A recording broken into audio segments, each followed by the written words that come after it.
नमस्कार दोस्तों। अगर आप भी एक अच्छी फाइनेंशियल प्लानिंग के बारे में सोच रहे हैं और आप एक सैलरीड पर्सन हैं, आपको समझ में नहीं आ रहा है किस तरीके से एक अच्छी फाइनेंशियल प्लानिंग की जाए जिससे कि आपका फ्यूचर में अच्छा कॉर्पस आपके लिए इकट्ठा हो सके, इमरजेंसी के लिए भी फंड बना रहे और साथ में आपकी इन्वेस्टमेंट भी बहुत अच्छी चलती रहे जिससे कि आपको उस पर बहुत अच्छे रिटर्न्स मिल सके। तो ये वीडियो बिल्कुल आपके लिए, वीडियो में बने रहिएगा। इस वीडियो के अंदर मैं बात करने वाला हूँ अच्छी फाइनेंशियल प्लानिंग के बारे में। नमस्कार दोस्तों, मेरा नाम है अमित राठौर। टैक्स फायदा चैनल में आपका स्वागत है। वीडियो शुरू करने से पहले मैं चाहूँगा, अगर आपने अभी तक हमारे चैनल को सब्सक्राइब नहीं किया तो हमारे चैनल को सब्सक्राइब कर लीजिए, साथ ही बेल आइकन को भी प्रेस कर दीजिए ताकि हमारे आने वाली सभी वीडियो की अपडेशन आपको मिलती रहे। तो चलिए दोस्तों, शुरू करते हैं आज का ये वीडियो।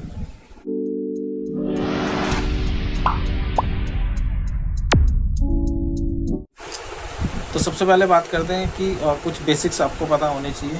मान लीजिए आप एक सैलरी पर्सन, आपकी सैलरी है 15,000, 20,000, 25,000 और या इससे ज़्यादा भी हो सकती है। तो सबसे पहले आपको डिसाइड करना है कि आपको किस तरह का फाइनेंशियल प्लानिंग चाहिए। एक बेसिक फाइनेंशियल प्लानिंग होता है और एक एडवांस लेवल का फाइनेंशियल प्लानिंग होता है। तो शुरुआत हम बेसिक से करेंगे। तो सबसे पहले आपको एक रूल को समझना पड़ेगा कि जितना भी आप अर्न करते हैं, जितना भी आपका इन हैंड सैलरी आता है, उसमें से आपको कितना परसेंट आपके घर के खर्चों के लिए रखना है, कितना परसेंट आपको सेविंग इन्वेस्टमेंट के लिए रखना है, कितना परसेंट आपको अपनी लायबिलिटीज़ के लिए रखना है। तो सबसे पहले आपको अपनी लायबिलिटीज़ को कैलकुलेट करना पड़ेगा कि आपकी जो मंथली लायबिलिटीज़ हैं, जैसे कि रिचार्ज हो गया या इलेक्ट्रिसिटी बिल्स हो गए या बच्चों की स्कूल की फ़ीस वगैरह हो गया, वो कितना आपका जाता है। तो आप उसका एक कैलकुलेशन करके सिंपल वे में उतना अपना, उसके बाद आपको अपनी सैलरी का कम से कम 60 to 70% आपको अपने जो घर के जो एक्सपेंसेस हैं, जो एसेंशियल एक्सपेंसेस हैं, उनके लिए रखना होगा। ठीक है, तो वो आप कर सकते हैं। उसके अलावा आपको 20 to 30% जो आपका इनकम है उसके लिए आपको सेविंग और इन्वेस्टमेंट के लिए बचाना होता है, क्योंकि सेविंग इसलिए ज़रूरी है कि कल को अगर कोई इमरजेंसी पड़ती है तो उस इमरजेंसी में आप उस फंड को इस्तेमाल कर सकें।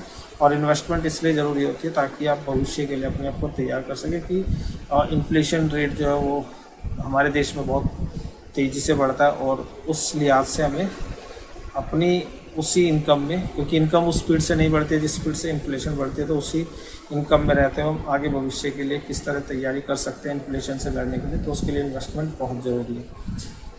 तो एक्सपेंसेस और लायबिलिटीज़ को हम एक तरफ रखते हैं क्योंकि ये वो चीज़ें हैं जो जिन पर हमारा कंट्रोल नहीं है, वो हमें करने ही करने होते हैं। ठीक है, इसके अलावा बात करते हैं हम सेविंग और इन्वेस्टमेंट की। तो सेविंग्स के लिए आप अपने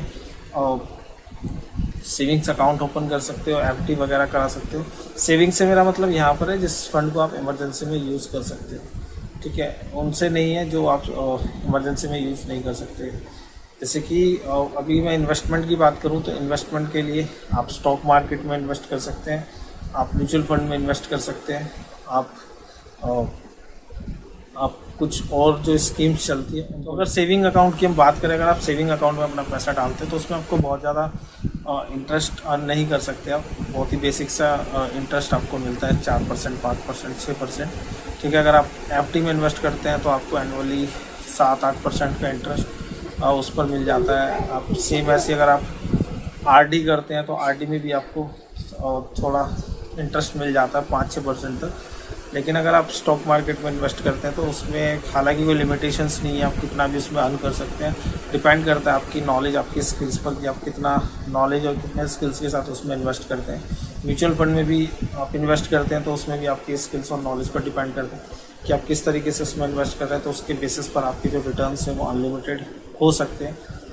और बात करते हैं कि अगर आप फ्यूचर प्लानिंग की बात करते हैं तो उसमें हम एक अपना रिटायरमेंट प्लान के बारे में भी बात करते हैं। रिटायरमेंट प्लान के लिए आप आज के टाइम में अगर मैं किसी स्कीम की बात करता हूँ तो एनपीएस स्कीम सबसे अच्छा है। ठीक है, इन सभी चीज़ों के बारे में हम आने वाले वीडियोज़ में बहुत डिटेल्स में बात करेंगे।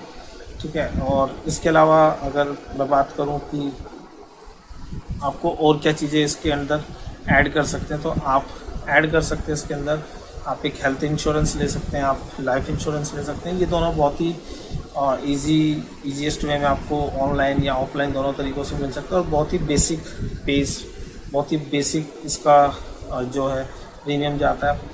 बहुत ही आराम से इसको अफोर्ड भी कर सकते हैं। जैसे कि आप हेल्थ इंश्योरेंस लेना चाहते हैं तो बहुत सारी कंपनियां हैं यहाँ पर अवेलेबल। ठीक है।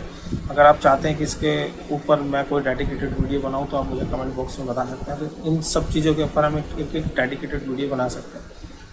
तो एंड में मैं आपसे यही कहना चाहूँगा कि अगर आप एक अच्छी फाइनेंशियल प्लानिंग के बारे में सोच रहे हैं तो आप यहाँ पर 70-20-10 का रूल अपना सकते हैं, जिसमें 70% का मतलब है कि आप वो अपने हाउस होल्ड एक्सपेंसेस के लिए कर सकते हैं, 20% का मतलब आप अपना सेविंग और इन्वेस्टमेंट के लिए कर सकते हैं, और 10% का मतलब वो यहाँ पर आप अपनी लायबिलिटीज़ के लिए उसको रख सकते हैं। तो उम्मीद करता हूँ वीडियो आपको पसंद आएगा। वीडियो पसंद आया तो उसको एक लाइक कीजिए, हमारे चैनल पर नया तो हमारे चैनल को सब्सक्राइब कीजिए। तो मिलते हैं अगली वीडियो में एक नई इन्फॉर्मेशन के साथ, तब तक के लिए जय हिंद।